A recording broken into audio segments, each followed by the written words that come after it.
ओम शांति। मुरली का डेट है 2/7/2024। बाबा ने कहा, मीठे बच्चे, तुम यहाँ याद में रहकर पाप दग्ध करने के लिए आए हो, इसलिए बुद्धि योग निष्फल न जाए, इस बात का पूरा ध्यान रखना है। मुरली का सार एक बार फिर। बाबा ने कहा, मीठे बच्चे, तुम यहाँ याद में रहकर पाप दग्ध करने के लिए आए हो, इसलिए बुद्धि योग निष्फल न जाए, इस बात का पूरा ध्यान रखना है। प्रश्न, कौन सा सूक्ष्म विकार भी अंत में मुसीबत खड़ी कर देती है? उत्तर, अगर सूक्ष्म में भी हवच, लालच का विकार है, कोई चीज़ हवच के कारण इकट्ठी करके अपने पास जमा करके रख दी, तो वही अंत में मुसीबत के रूप में याद आती है। इसलिए बाबा कहते, बच्चे, अपने पास कुछ भी न रखो, तुम्हें सब संकल्पों को भी समेटकर बाप की याद में रहने की टेव यानी आदत डालनी है। इसलिए देही अभिमानी बनने का अभ्यास करो। ओम शांति।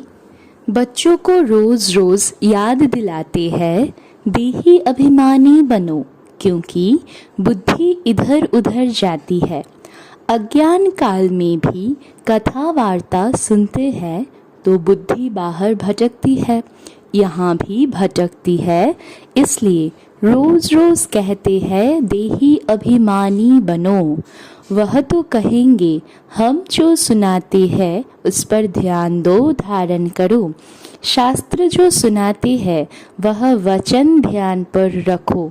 यहाँ तो बाप आत्माओं को समझाते हैं, तुम सब स्टूडेंट देही अभिमानी होकर बैठो। शिव बाबा आते हैं पढ़ाने के लिए। ऐसा कोई कॉलेज नहीं होगा जहाँ समझेंगे शिव बाबा पढ़ाने आते हैं। ऐसा स्कूल होना ही चाहिए। पुरुषोत्तम संगम युग पर स्टूडेंट बैठे हैं और यह भी समझते हैं, परमपिता परमात्मा आते हैं हमको पढ़ाने, शिव बाबा आते हैं हमको पढ़ाने। पहली पहली बात समझाते हैं तुमको, पावन बनना है तो मामेकम याद करो, परंतु माया घड़ी घड़ी भुला देती है। इसलिए बाप खबरदार करते हैं, कोई को समझाना है तो भी पहली पहली बात समझाओ कि भगवान कौन है। भगवान जो पतित पावन दुख हरता सुख करता है, वह कहाँ है? उनको याद तो सब करते हैं। जब कोई आफतें आती है, कहते हैं, हे भगवान रहम करो। किसको बचाना होता है तो भी कहते हैं, हे भगवान, ओ गॉड फादर, हमको दुख से लिबरेट करो। दुख तो सबको है, यह तो पक्का मालूम है। सतयुग को सुखधाम कहा जाता है, कलयुग को दुखधाम कहा जाता है। यह बच्चे जानते हैं, फिर भी माया भुला देती है। यह याद में बिठाने की रस्म भी ड्रामा में है, क्योंकि बहुत है जो सारा दिन याद नहीं करते हैं, 1 मिनट भी याद नहीं करते हैं। फिर याद दिलाने के लिए यहाँ बिठाते हैं, याद करने की युक्ति बतलाते हैं तो पक्का हो जाए। बाप की याद से ही हमको सतो प्रधान बनना है। सतो प्रधान बनने की बाप ने फर्स्ट क्लास रियल युक्ति बताई है। पतित पावन तो एक ही है, वह आकर युक्ति बताते हैं। यहाँ तुम बच्चे शांति में तब बैठते हो जबकि बाप के साथ योग है। अगर बुद्धि का योग यहाँ वहाँ गया तो शांत में नहीं है, गोया अशांत है। जितना समय यहाँ वहाँ बुद्धि योग गया वह निष्फल हुआ, क्योंकि पाप तो कटते नहीं। दुनिया यह नहीं जानती कि पाप कैसे करते हैं।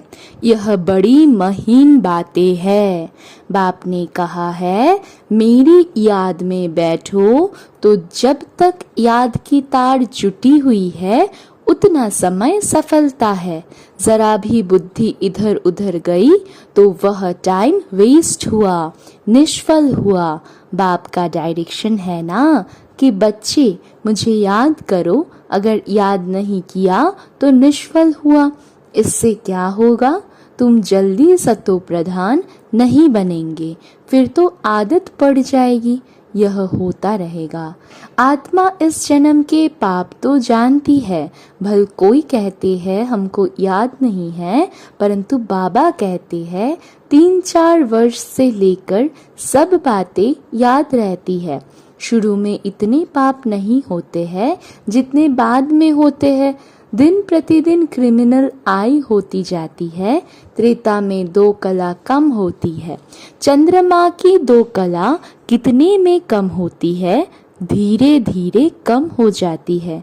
फिर 16 कला संपूर्ण भी चंद्रमा को कहा जाता है, सूर्य को नहीं कहते। चंद्रमा की है 1 मास की बात, यह फिर है कल्प की बात। दिन प्रतिदिन नीचे उतरते जाते हैं, फिर याद की यात्रा से ऊपर चढ़ सकते हैं। फिर तो दरकार नहीं जो हम याद करें और ऊपर चढ़े। सतयुग के बाद फिर उतरना है। सतयुग में भी याद करे तो नीचे उतरे ही नहीं। ड्रामा अनुसार उतरना ही है तो याद ही नहीं करते हैं। उतरना भी जरूर है, फिर याद करने का उपाय बाप ही बतलाते हैं, क्योंकि ऊपर जाना है। संगम पर ही आकर बाप सिखलाते हैं कि अब चढ़ती कला शुरू होती है, हमको फिर अपने सुखधाम में जाना है। बाप कहते हैं अब सुखधाम में जाना है तो मुझे याद करो। याद से तुम्हारी आत्मा सतो प्रधान बन जाएगी। तुम दुनिया से निराले हो, वैकुंठ दुनिया से बिल्कुल न्यारे हो। वैकुंठ था अब नहीं है, कल्प की आयु लंबी कर देने के कारण भूल गए हैं। अभी तुम बच्चों को तो वैकुंठ बहुत नज़दीक दिखाई देता है। बाकी थोड़ा टाइम है, याद की यात्रा में ही कमी है, इसलिए समझते हैं अभी टाइम है। याद की यात्रा जितनी होनी चाहिए उतनी नहीं है। तुम पैगाम पहुंचाते हो ड्रामा के प्लान अनुसार, कोई को पैगाम नहीं देते हैं तो गोया सर्विस नहीं करते हैं। सारी दुनिया में पैगाम तो पहुंचाना है कि बाप कहते हैं मामेकम याद करो। गीता पढ़ने वाले जानते हैं एक ही गीता शास्त्र है जिसमें यह महावाक्य है, परंतु उसमें श्री कृष्ण भगवान उवाच लिख दिया है, तो याद किसको करे? भल शिव की भक्ति करते हैं, परंतु यथार्थ ज्ञान नहीं जो श्रीमत पर चले। इस समय तुमको मिलती है ईश्वरीय मत, इनके पहले थी मानव मत। दोनों में रात दिन का फर्क है। मानव मत कहती है हे ईश्वर सर्वव्यापी है, ईश्वर की मत कहती है नहीं। बाप कहते हैं मैं आया हूँ स्वर्ग की स्थापना करने, तो जरूर यह नर्क है। यहाँ 5 विकार सब में प्रवेश है। विकारी दुनिया है, तब तो मैं आता हूँ निर्विकारी बनाने के लिए। जो ईश्वर के बच्चे बने उनके पास विकार तो हो नहीं सकते। रावण का चित्र 10 शीश वाला दिखाते हैं। कभी कोई कह न सके कि रावण की सृष्टि निर्विकारी है। तुम जानते हो अभी रावण राज्य है, सभी में 5 विकार है। सत्ययुग में है राम राज्य, कोई भी विकार नहीं। इस समय मनुष्य कितने दुखी है, शरीर को कितने दुख लगते हैं। यह है दुख धाम। सुख धाम में तो शारीरिक दुख भी नहीं होते हैं। यहाँ तो कितनी हॉस्पिटल्स भरी हुई है। इनको स्वर्ग कहना भी बड़ी भूल है। तो समझकर औरों को समझाना है। वह पढ़ाई कोई को समझाने के लिए नहीं है। इम्तिहान पास किया और नौकरी पर चढ़ा। यहाँ तो तुमको सबको पैगाम देना है, सिर्फ एक बाप थोड़े ही देंगे। जो बहुत होशियार है उनको टीचर कहा जाता है, हम होशियार है, कम होशियार है तो उनको स्टूडेंट कहा जाता है। तुम्हें सबको पैगाम देना है, पूछना है भगवान को जानते हो, वह तो बाप है सबका। तो मूल बात है बाप का परिचय देना, क्योंकि कोई जानते नहीं है। ऊंचते ऊंच बाप है, सारे विश्व को पावन बनाने वाला है। सारा विश्व पावन था जिसमें भारत ही था, और कोई धर्म वाला कह न सके कि हम नई दुनिया में आए हैं। वह तो समझते हैं हमारे से आगे कोई होकर गए हैं। क्राइस्ट भी जरूर कोई में आएगा, उनके आगे जरूर कोई थे। बाप बैठ समझाते हैं, मैं इस ब्रह्मा तन में प्रवेश करता हूँ। यह भी कोई मानते नहीं कि ब्रह्मा तन में आते हैं। अरे ब्राह्मण तो चाहिए जरूर, ब्राह्मण कहाँ से आएंगे? जरूर ब्रह्मा से ही तो आएंगे ना। अच्छा, ब्रह्मा का बाप कभी सुना? वह है ग्रेट ग्रेट ग्रैंडफादर, उनका साकार फादर कोई नहीं। ब्रह्मा का साकार बाप कौन, कोई बतला न सके। ब्रह्मा तो गाया हुआ है, प्रजापिता भी है। जैसे निराकार शिव बाबा कहते हैं, उनका बाप बताओ, फिर साकार प्रजापिता ब्रह्मा का बाप बताओ। शिव बाबा तो एडप्ट किया हुआ नहीं है, यह एडप्ट किया हुआ है। कहेंगे इनको शिव बाबा ने एडप्ट किया, विष्णु को शिव बाबा ने एडप्ट किया है, ऐसा नहीं कहेंगे। यह तो तुम जानते हो, ब्रह्मा सो विष्णु बनते हैं, एडप्ट तो हुआ नहीं। शंकर के लिए भी बताया है, उनका कोई पार्ट है नहीं। ब्रह्मा सो विष्णु, विष्णु सो ब्रह्मा, यह 84 का चक्र है। शंकर फिर कहाँ से आया? उनकी रचना कहाँ है? बाप की तो रचना है, वह सब आत्माओं का बाप है, और ब्रह्मा की रचना है सब मनुष्य। शंकर की रचना कहाँ है? शंकर से कोई मनुष्य दुनिया नहीं रची जाती। बाप आकर यह सब बातें समझाते हैं, फिर भी बच्चे घड़ी घड़ी भूल जाते हैं। हर एक की बुद्धि नंबरवार है ना, जितनी बुद्धि उतनी टीचर की पढ़ाई धारण कर सकते हैं। यह है बेहद की पढ़ाई, पढ़ाई के अनुसार ही नंबरवार पद पाते हैं। भल पढ़ाई एक ही है मनुष्य से देवता बनने की, परंतु डिनाइस्टी बनती है ना। यह भी बुद्धि में आना चाहिए कि हम कौन सा पद पाएंगे। राजा बनना तो मेहनत का काम है। राजाओं के पास दास दासियां भी चाहिए। दास दासियां कौन बनते हैं, यह भी तुम समझ सकते हो। नंबरवार पुरुषार्थ अनुसार हर एक को दासियां मिलती होंगी, तो ऐसा नहीं पढ़ना चाहिए जो जन्म जन्मांतर दास दासी बने। पुरुषार्थ करना है ऊंच बनने का। तो सच्ची शांति बाप की याद में है। जरा भी बुद्धि इधर उधर गई तो टाइम वेस्ट होगा, कमाई कम होगी, सतो प्रधान बन नहीं सकेंगे। यह भी समझाया है कि हाथों से काम करते रहो, दिल से बाप को याद करो। शरीर को तंदुरुस्त रखने के लिए घूमना फिरना यह भी भल करो, परंतु बुद्धि में बाप की याद रहे। अगर साथ में कोई हो तो झरमुई झगमुई नहीं करनी है। यह तो हर एक की दिल गवाही देती है। बाबा समझा देते हैं, ऐसी अवस्था में चक्कर लगाओ। पादरी लोग जाते हैं एकदम शांत में, तुम लोग ज्ञान की बातें सारा समय तो करेंगे नहीं, फिर जबान को शांत में लाकर शिव बाबा की याद में रेस करनी चाहिए। जैसे खाने के समय बाबा कहते हैं याद में बैठकर खाओ, अपना चार्ट देखो। बाबा अपना तो बताते हैं कि हम भूल जाते हैं। कोशिश करता हूँ, बाबा को कहता हूँ बाबा हम पूरा समय याद में रहूँगा, आप हमारी खांसी बंद करो, शुगर कम करो। अपने साथ जो मेहनत करता हूँ वह बताता हूँ, परंतु मैं खुद ही भूल जाता हूँ तो खांसी कम कैसे होगी। जो बातें बाबा के साथ करता हूँ वह सच सुनाता हूँ। बाबा बच्चों को बता देते हैं, बच्चे बाप को नहीं सुनाते, लज्जा आती है। झाड़ू लगाओ, खाना बनाओ तो भी शिव बाबा की याद में बनाओ तो ताकत आएगी। यह भी युक्ति चाहिए, इसमें तुम्हारा ही कल्याण होगा। फिर तुम याद में बैठेंगे तो औरों को भी कशिश होगी। एक दो को कशिश तो होती है ना।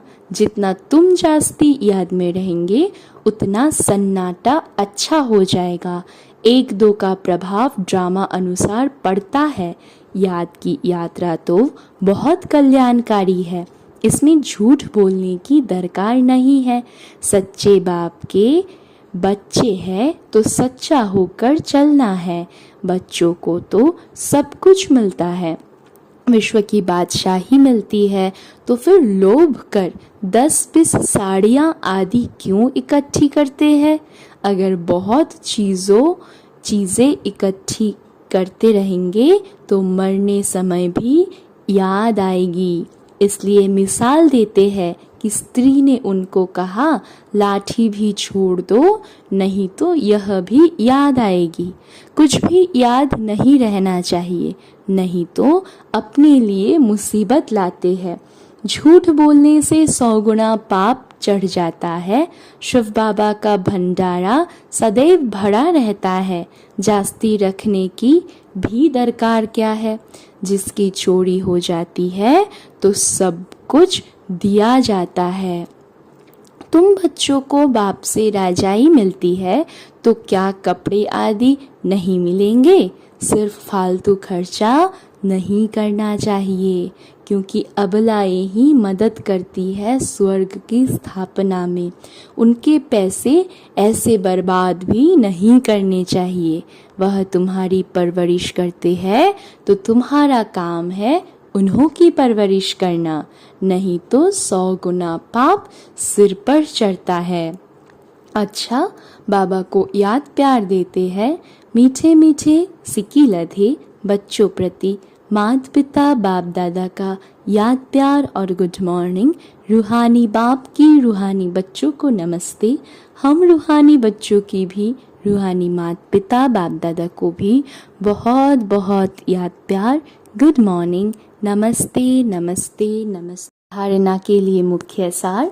पहला नंबर पॉइंट, बाप की याद में बैठते समय जरा भी बुद्धि इधर उधर नहीं भटकनी चाहिए। सदा कमाई जमा होती रहे, याद ऐसी हो जो सन्नाटा हो जाए। दूसरा पॉइंट, शरीर को तंदुरुस्त रखने के लिए घूमने फिरने जाते हो तो आपस में झड़मुई झगमुई यानी परचिंतन नहीं करना है। जबान को शांत में रख बाप को याद करने की रेस करनी है। भोजन भी बाप की याद में खाना है। वरदान, निश्चय बुद्धि बन, कमजोर संकल्पों की जाल को समाप्त करने वाले सफलता संपन्न भव। वरदान एक बार फिर, निश्चय बुद्धि बन, कमजोर संकल्पों की जाल को समाप्त करने वाले सफलता संपन्न भव। बाबा ने बताया, अभी तक मेजॉरिटी बच्चे कमजोर संकल्पों को स्वयं ही इमर्ज करते हैं। सोचते हैं पता नहीं होगा या नहीं होगा, क्या होगा। यह कमजोर संकल्प ही दीवार बन जाते हैं और सफलता उस दीवार के अंदर छिप जाती है। माया कमजोर संकल्पों की जाल बिछा देती है, उसी जाल में फंस जाते हैं। इसलिए मैं निश्चय बुद्धि विजयी हूँ। सफलता मेरा जन्म सिद्ध अधिकार है। इस स्मृति से कमजोर संकल्पों को समाप्त कर दो। स्लोगन: तीसरा ज्वालामुखी नेत्र खुला रहे तो माया शक्तिहीन बन जाएगी। स्लोगन एक बार फिर: तीसरा ज्वालामुखी नेत्र खुला रहे तो माया शक्तिहीन बन जाएगी। अच्छा, ओम शांति।